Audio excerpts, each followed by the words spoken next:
Mooney here for Seconds Out. Delighted to be joined by the living legend, Johnny Nelson MBE. How are you today, Johnny? I'm fine, thank you. I know this is the first one, so I'm going to be nice and easy with you. Relax, enjoy it. But I'm good. It's nice to be here in Wolverhampton. Be a nice bill on Saturday night, so I'm looking forward to it. So we're at the presser today, and for fights this weekend, such as Adam Azim versus Frankie Petitjean, Matti Signani versus Tyler Denny. How do you see Saturday night playing out this weekend? I think Saturday night is not a done deal. I think Adam Azim is an amazing, talented talent coming through. If Petitjean's smart enough and sharp enough, we will see him test the resolve and the true talent that we think Adam has. And I think it'll be an exciting fight. I think Adam's speed, his power will shine, his youth, his everything. And he's in a position to possibly be the youngest British fighter to pick up a European title in his 10th professional fight. 11th professional fight was Spencer Oliver, 12th professional fight was Prince Azeem Hamid. So Adam can actually put himself in the record books for that. So it's going to be a big show this weekend. And talking of big shows, yesterday a presser went ahead for the December 23 in Saudi. Some people are calling it the show of the year or even the decade. Do you agree with this? I do because fortunately you've got 12 promoters in a room having to work with each other. And that being that the money involved, that's why they thought, no matter what, we want to get involved in this mix, and so this was done. His Excellency said, right, here's a pot of gold. Spencer Brown, put this on, and Spencer Brown, good on him. You got to give credit where credit's due. He got in there, said, right then, boys, this is up for grabs. There's no allegiance to one over the other. He just said this has to be done. So to me, as a boxing fan and as ex-fighter, and I love to see fighters making dough. To watch that and you think, wow, all these guys are in one room. And the fights are leaning one side, but you know what? The next fight, these guys are being against each other. What a great appetite to create. You might be spoiling fighters now because what was on offer, what was laid out, these guys are thinking, God, this is unbelievable. You can't turn such an opportunity down.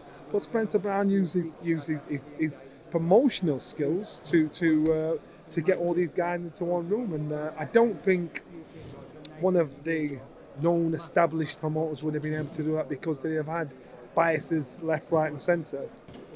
I think getting the job on, giving the pot of gold, got the job on. As a fan, I'll be excited to watch.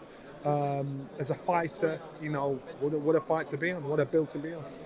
So you're obviously excited about it, but are you at all disappointed that Sky and Boxxer aren't involved in this? I think Boxxer aren't involved. To my understanding, is that the fighter, the opportunity they had with the fighter, he's not in a position wasn't in a position to take up the opportunity, and of course, I'm a fight fan. I love watching this sort of stuff, and so again, of course, I'm disappointed. But you know what? I still enjoy it like everybody else. So you'll be watching then, yeah? Oh my God! Of course, I'll be watching no matter what. Who between AJ fighting Wallen and Wilder fighting Parker would you say is taking the bigger risk? I think they're both taking a risk if they want you to still look at them seriously as a potential world title challenger. So none of them can afford to lose. None of them can afford to slip. And so now I'm quite sure in the room they were trying to talk up the Wilder AJ situation and Baby Miller got in on the act. But I think both fighters are in a risky position. They can't afford to lose, so it's as important to both of them to win. And the Fury versus Usyk presser is going on today. And you recently told my colleague Danny Flexen that you think that Fury's legs have gone because he's going on with this fight. Do you still agree with this statement? So I was playing a little devil there, as in if Fury wants us to believe that he trained as he would normally train professionally, and training camp went well and everything was on point. Yes, if you want us to believe that, then that only leaves us with the solution that your legs have gone.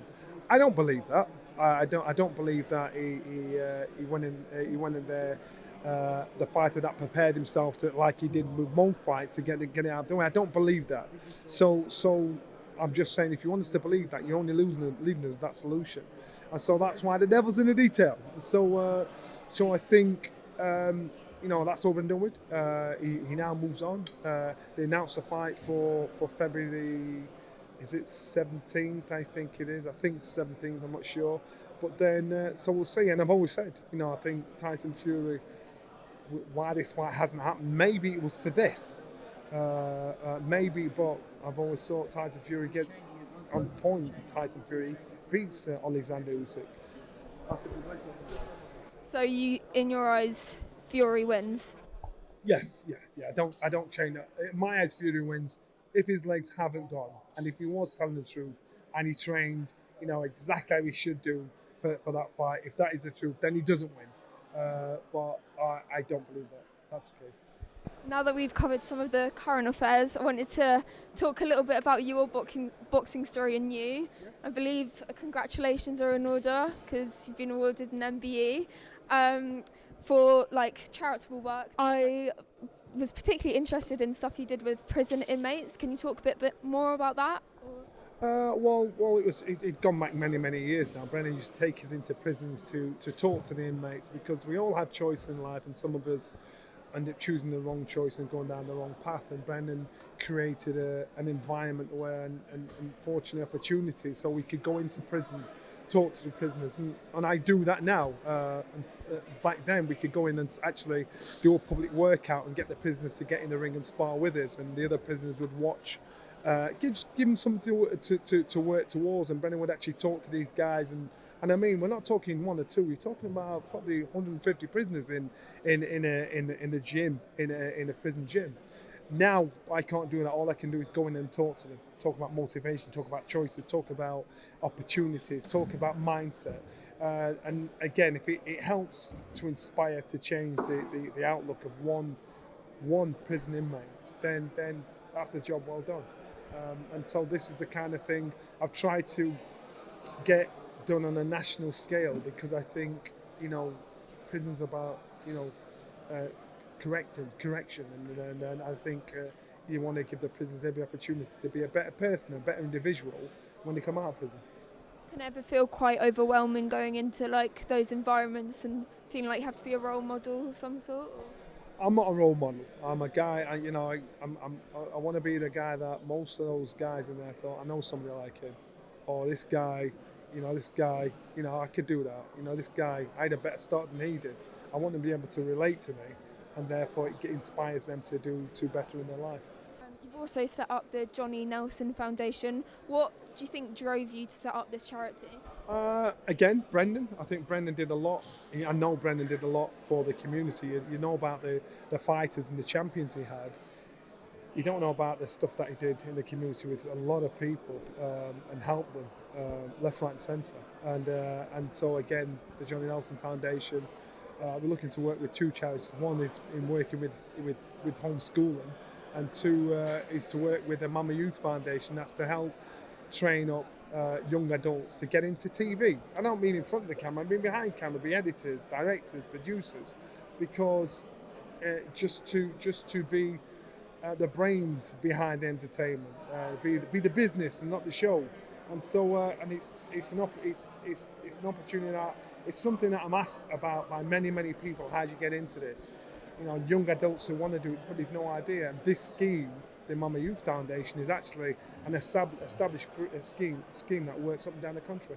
So you've done a lot of work since outside of boxing. Was boxing always your ambition when you were growing up? No, last thing I wanted to do was box. And many people know I went to the gym to make friends. Some people fall on their path in life, and that was my path in life that worked for me. But again, I think now I love the sport. I'm a fan. I actually like when people say, "What do you know?" They actually don't realise I box, which is a good thing. But I'm a fan, so when I now watch it, when I'm involved in it, when you see great opportunities and great fights that can be done, I'm just like anybody else. How much would you say the boxing industry has changed since you fought competitively? A hell of a lot. I think there's a lot more money involved. I think there's a lot more TV stations and opportunities to see that, to view it. I think fighters are slowly but surely getting more intelligent in regards to handling their own business instead of just being told one thing and not another. But as I said, the most important thing is I think seeing fighters that are making money, walking away from this sport financially healthy. And so, yeah, it's changed a lot in many, many fields. And just to finish off, what is one piece of advice you'd give to any up-and-coming boxers? Enjoy the moment. Enjoy the moment and invest in you. You know, it's your responsibility. You know, you can't look at the YouTubers, you look at the misfits that come around, and these guys are known. These guys have got the attention because they are investing in themselves, and they are their commodity, and they understand that. So young fighters coming through, invest in yourself. You do that, and then that's the beginning of a completely different path you walk on. Well, it's been a pleasure, Johnny. Thank you so much for doing this, and hope you have a great day. Thank you.